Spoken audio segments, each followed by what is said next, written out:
We are in Schaefer, Minnesota. It's about an hour north of the metro area of St. Paul and Minneapolis. And we have about 22 farmable acres. So we're happy to have habitat for animals and hiking trails for ourselves and just be stewards of the land here. Dan Shields is one of our local landowners here at Aurora, and when we built our solar plant here, the entrance road had some lighting concerns for him. You know, he wanted to be able to go out at night and see this beautiful night sky. A simple question, if I asked Enel, could we put dark sky compliant lights in, which direct the light downward rather than just randomly into the air?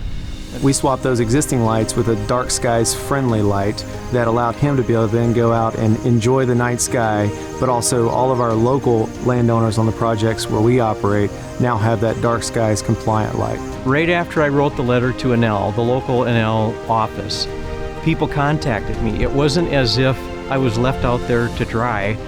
When he brought the concern to us, we wanted to address it immediately. We want it to be something where our landowners come to us with a problem and we can provide a solution to make it better. Several of those people came out here to talk to me.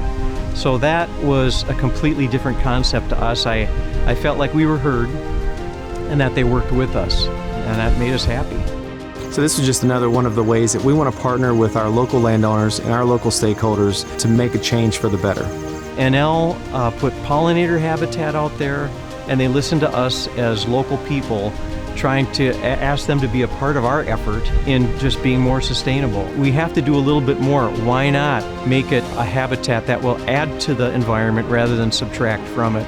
And knowing where I'm at now at a project like this and working for a company that's providing that pollinator-friendly habitat for bees, it certainly makes you happy every day you get up and go to work and you know you're going to help people and help the communities in which we operate.